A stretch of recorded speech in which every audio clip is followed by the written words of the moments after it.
Olá pessoal do primeiro ano, vamos para nossa aula aí de Sociologia, tá? Vamos pegar o livro lá na página 82 e vamos dar aí uma reforçada aí no pensamento de Durkheim, né?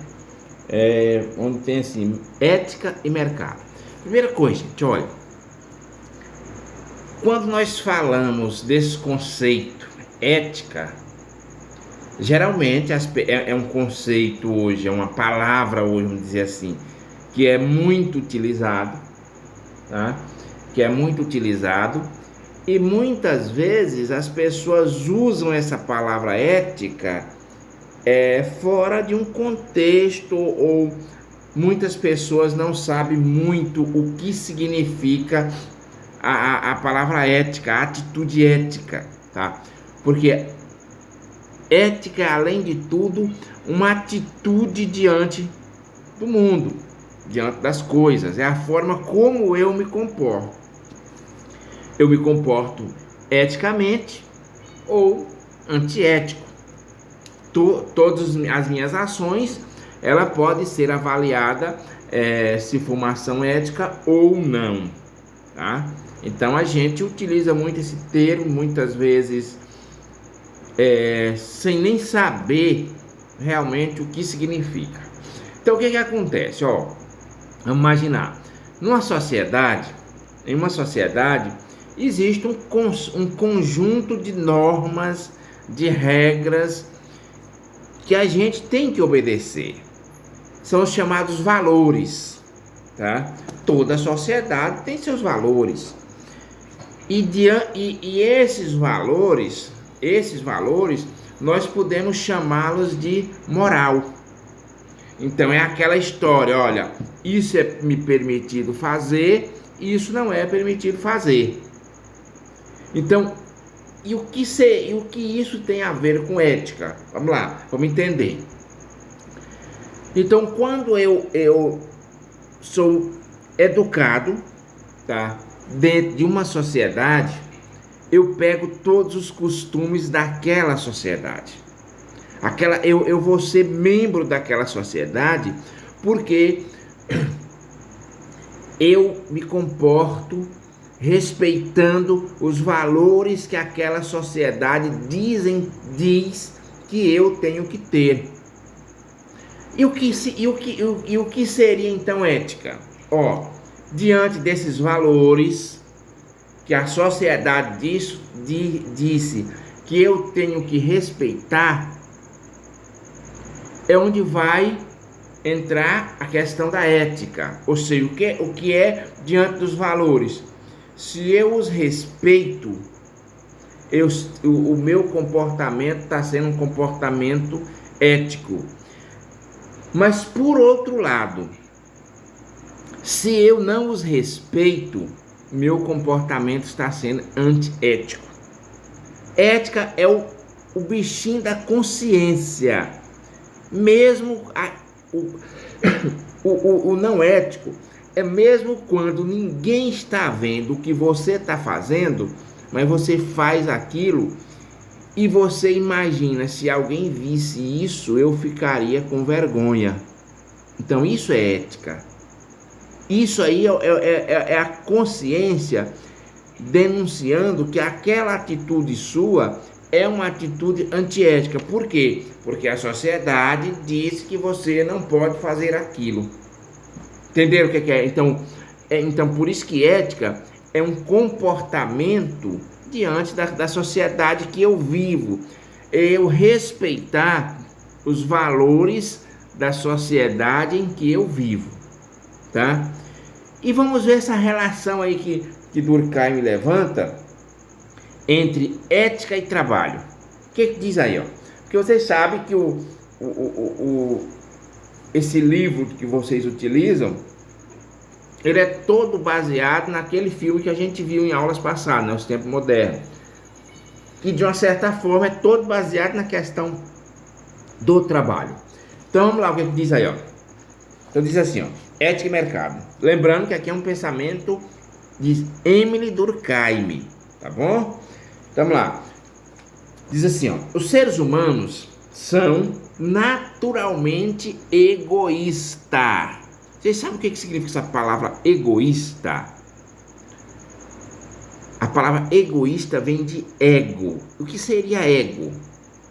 Ego é o primeiro pronome, tá? É o primeiro pronome, primeira pessoa em latim. Ego é eu, entendeu? Então, egoísmo significa o quê? Quando a pessoa, o eu da pessoa está acima de qualquer interesse. Para uma pessoa egoísta, para se dar bem, ele faz qualquer coisa, mesmo prejudicando outras pessoas. E a pessoa que não é egoísta é o contrário, é altruísta. O que é isso? A pessoa que se preocupa com os outros. Então, o altruísmo é o contrário de egoísmo. Então, continuando aí. Então, a sociedade, a primeira afirmação, que os seres humanos são naturalmente egoístas. Aí o que diz? E a sociedade, aliás, e a vida em sociedade, que os obriga a respeitar os interesses alheios e as instituições. Então, o que acontece? O ser humano, ele é egoísta. Uma criança, por exemplo, aí até Freud, que é um outro pensador, pai da psicanálise, ele vai dividir 3 fases da nossa vida. É que nós vamos ter o id, que é o estágio animal da pessoa. Vai ter o ego. O ego aqui é aquele estado onde a criança ele consegue perceber que ele é uma pessoa, tá? É um ser. No entanto, ele só pensa nele. Uma criança, ele entra no supermercado, pega qualquer objeto e não quer saber se o pai tem dinheiro para comprar aquele objeto. Ele simplesmente diz que quer. Ali é o estado egoísta da criança. E o que acontece? A sociedade entra, a família, que faz parte da sociedade, a escola, que é as instituições, e vai moldando esta pessoa. É por isso que ele diz assim o seguinte, que o ser humano é egoísta naturalmente, e a vida em sociedade obriga a respeitar interesses alheios e instituições. Então a pessoa começa a se educar, a educar esse ego e a se policiar, e aí chega no estágio do superego, tá? O que é o superego? O superego é a consciência que denuncia a atitude ética. O superego ele está muito ligado à atitude ética, que denuncia o que é certo e o que é errado, o que eu posso e o que eu não posso fazer. Entendeu? Eu tenho que respeitar as instituições, eu tenho que respeitar os interesses dos outros, os interesses alheios. Eu saio de um estado que eu penso que o mundo gira em torno de mim, para começar percebendo que eu vivo em sociedade e que para mim viver em sociedade há uma necessidade de eu respeitar as regras, respeitar os valores. E quando eu não faço isso, eu estou sendo antiético. Então vamos lá. Continua aí, diz assim, aprendemos a nos comportar no convívio familiar, escolar, social. Justamente por isso, Durkheim acredita fortemente que o bem-estar coletivo não poderia advir da satisfação egoísta dos interesses individuais. São as regras morais, os valores, tá? São as regras morais, os valores que podem garantir à sociedade um princípio de justiça. Por exemplo, na sociedade não é para imperar a lei do mais forte. É para imperar a lei do que tem direito. Não é simplesmente porque a pessoa é mais forte que ela vai imperar a sua vontade, ela vai ficar, as coisas vão acontecer de acordo com a sua vontade. Mas na sociedade, com os valores morais, o que tem que se fazer é ter um senso de justiça. O que é esse senso de justiça, gente? É a questão do justo. E quais são como é que você vai chegar a essa questão do justo e não justo? Respeitando as normas da sociedade em que você vive. Entenderam? Não é injusto, por exemplo, o aluno, vamos pegar o exemplo de vocês, o professor passar as atividades para vocês fazerem, é um valor da instituição escola, para a gente ter uma avaliação, uma nota, para saber se vocês estão aprendendo ou não, e vocês simplesmente não entregar esta nota, aliás, esse trabalho que a gente passa, e vocês ficarem sem a nota. Isso não é injusto. Por quê? Porque as normas diz que vocês, para ter determinada nota na escola, vocês têm que fazer o quê? Fazer uma prova, um trabalho que o professor passou. Caso vocês não entreguem, o professor não está sendo injusto em dar nota para ciclano que fez e deixar Beltrano sem a nota porque ele não fez. Porque vocês quem não fez, não obedeceu uma norma estabelecida pela escola. É só um exemplo. Entenderam? Então a questão de justiça, de justo, do que é justo, está muito ligado às normas, a moral da sociedade em que você está inserido, da instituição que você faz parte. Então, continuando aí, diz assim: referindo-se à ausência desses princípios na ordem econômica, dizia ele, há nessa exploração do homem pelo homem algo que nos ofende e nos indigna. O que fazer se a família e a religião deixaram de ser eficazes como instituições integradoras pelo fato dos indivíduos passarem grande parte do tempo longe delas? Isso aqui ele está falando já da questão da sociedade capitalista, onde as pessoas passam grande tempo longe de quê? Da religião e da família. A questão do trabalho, do tempo, as pessoas terminaram focando mais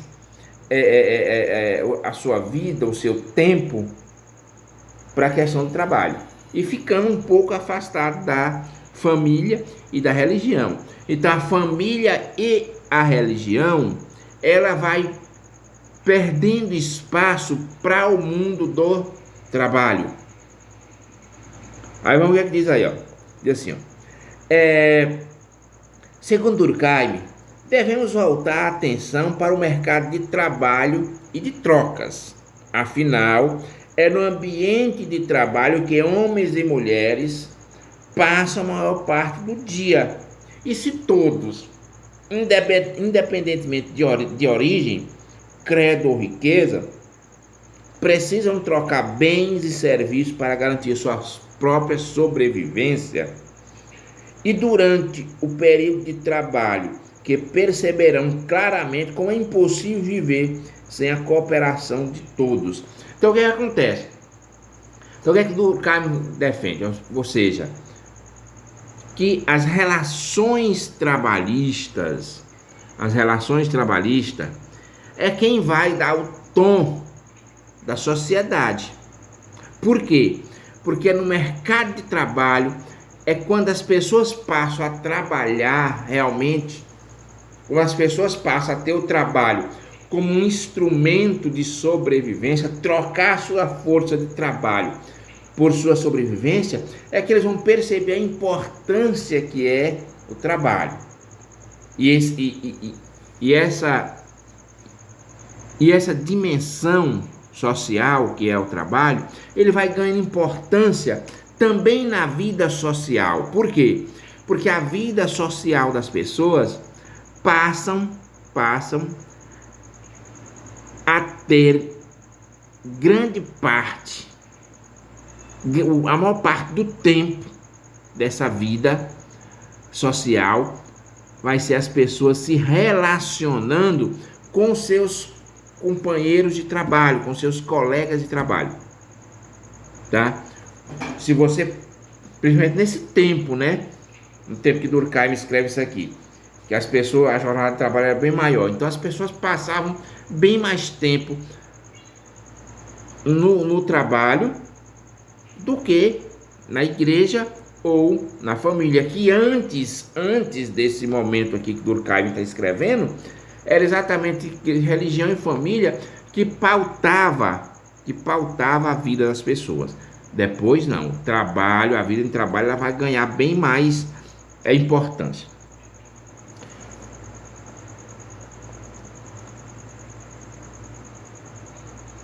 O mercado, adverte Durkheim, precisa de uma ética que deverá ser mais forte do que a pura lógica econômica. Deixado sem freio, sem regra, sem norma, o mercado não tem limite.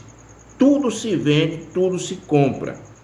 E se houver quem compre, o papel de regulador da ética do mercado deveria ser desempenhado, no sugere Durkheim, pelas corporações profissionais.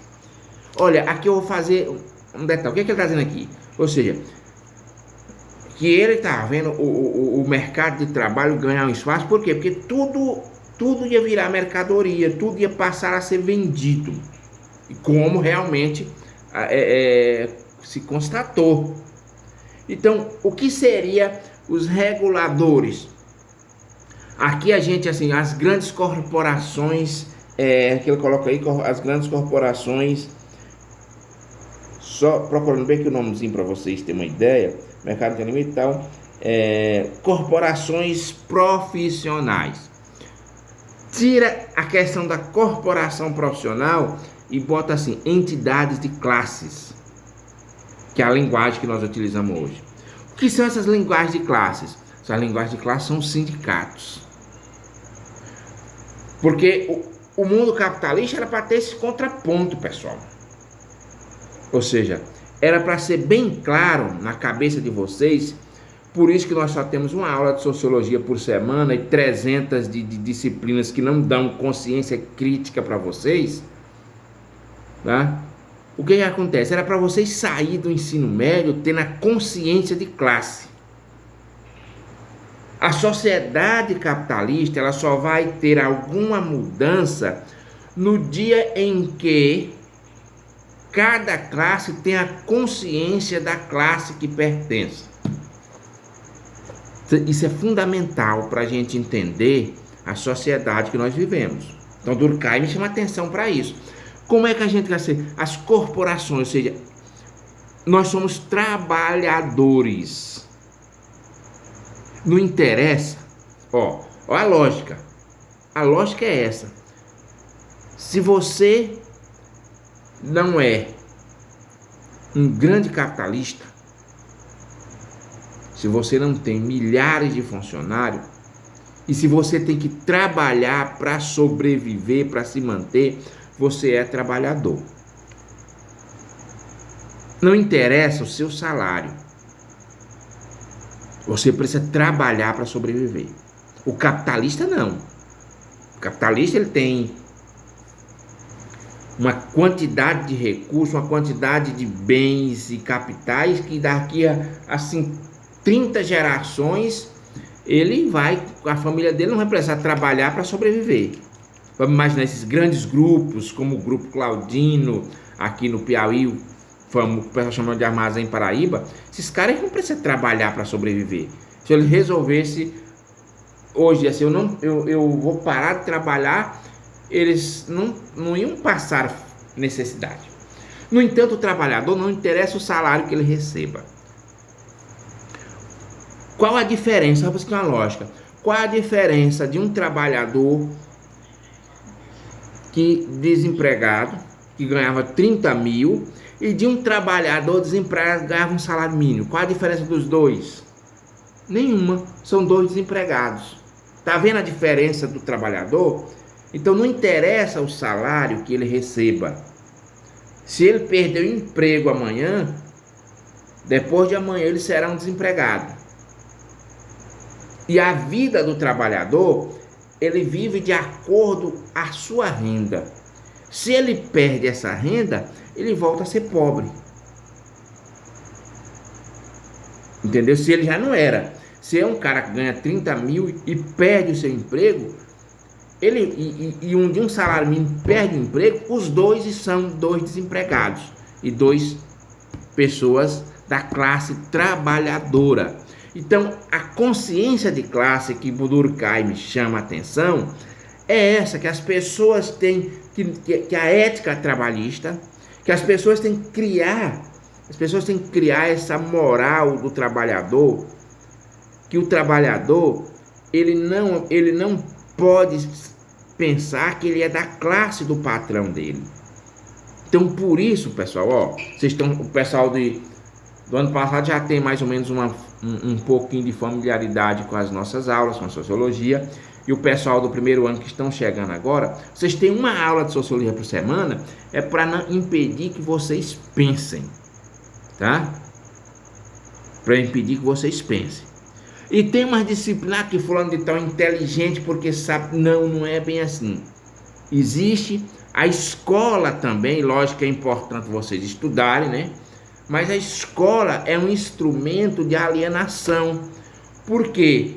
O próprio currículo da escola, as disciplinas que vocês estudam, dão maior peso para disciplinas que não dá capacidade crítica para o aluno. Entenderam a diferença? Por isso filosofia tem uma aula, sociologia tem uma aula, história tem 2 aulas, geografia 2 aulas, e tem outra disciplina que tem a semana inteira. Essas são mais importantes. Por que uma é mais importante que a outra? Não é conhecimento? Não é, para vocês terem uma ideia. Todo governo autoritário, isso aí no Brasil, por exemplo, se vocês pegarem de 64 a 84, foi o período da ditadura militar no Brasil, filosofia, sociologia foram abolidas da escola. Sabe por quê? Porque ensinava os alunos a pensarem. E voltou agora timidamente tendo uma aula por semana. Por quê? E só no ensino médio. Por quê? Para vocês não continuar pensando. Para vocês não descobrirem de que classe social vocês pertencem. Porque no dia que vocês criarem consciência de classe, como Durkheim chama a atenção, as coisas vão ser diferentes. As pessoas não vão aceitar ser mercadorias. As pessoas não vão aceitar ser mercadoria. As pessoas têm que ser o quê? Como Durkheim coloca, as corporações profissionais, os sindicatos, todo trabalhador ele vai ser sindicalizado e vai estar no sim sabendo que o sindicato é quem o defende. É assim que vocês têm que ser no momento que vocês entrarem no mercado de trabalho. Tá bom? Eu queria que vocês agora dessem uma lida, uma coisinha pouca, tá? Ética e mercado. E vocês fizessem aí um texto falando sobre a visão de Durkheim aí sobre a questão da ética e do mercado. Tá bom, pessoal? Até a próxima aula. Bons estudos e aproveite o tempo para estudar, ok? Até a próxima.